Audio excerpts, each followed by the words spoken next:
Okay, so we talked about what a function is, right? We talked about how a function is a machine that takes an input, operates on it, right? Does some things like squaring and multiplying and subtracting, and then produces an output. The inputs and outputs can be put together as an ordered pair, and that ordered pair then gets graphed in a coordinate plane like this. Okay. Let's talk about something that's crucially important. When we talk about the function being a machine, right? The common analogy that gets used that I prefer, okay, watch this crude drawing you're going to see here, is that of a vending machine, right? A vending machine has buttons, and then each button corresponds to an item, right? So when you talk about a function being a machine, if you push this blue button, you're supposed to get this item, right? So one input, one output every time. If you push a different button, right? You push a different button, let's say you push the red button, you're going to get this item out of the machine, okay? If you push the green button, you see where this is headed. If you push the green button, you're going to get this item.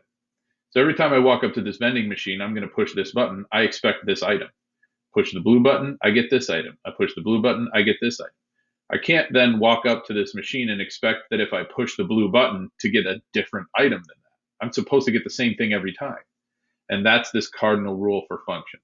So I wrote this down in layman's terms. We're going to look at it in a couple of different scenarios. But this says when a value is used as an input, i.e. a button on a vending machine, the output for that value must be the same every time. Imagine walking up to a vending machine and expecting to get hot Cheetos when you push this blue button, but instead you're getting a Nature Valley granola bar. You walked up and you pushed this, you got hot Cheetos. Tuesday you come, you push the button, you get hot Cheetos. Wednesday you come and push the button, you get hot Cheetos.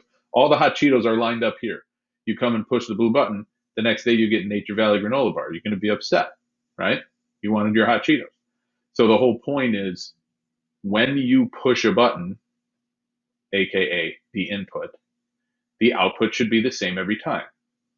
So for each input, there can only be one unique output.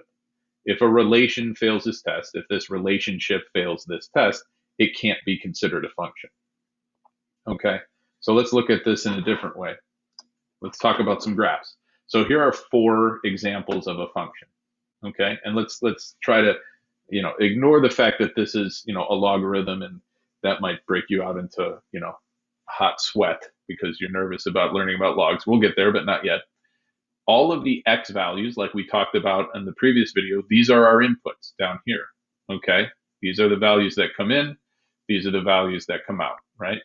Our inputs are x values, our outputs are y values, sometimes referred to as f of x, right? So let's look at 6. 6 is an x value. This point right here, that's the only output that I get for that. It's something around 3 point something, right? So when I plug in the number 6, the number that I get out, let's just say it's 3.2. That's not going to be precise, but you get the idea. Every time I plug the number 6 into this function in here, f of 6, when I put 6 here and I calculate that, I should get 3.2 every single time. And that's why there's only one point here. Okay, let's look at one of these other ones. Let's look at this trigonometric function over here. When I plug in this number, let's say that's 1.5. Okay, the value of x is 1.5. The value of y is 5, right? So when I put 1.5 into this function and 1.5 goes here, the output is 5.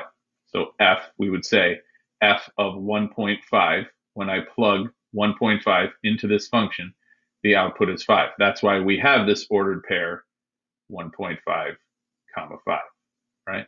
And it's the only point that exists here, right? And this leads us to the next case, which is the vertical line test. Okay, we're going to talk about this graphically here in a second, but we wanted to express this cardinal rule for functions in terms of the x and the y coordinates and how we should only expect to see one point for every x value that we see here.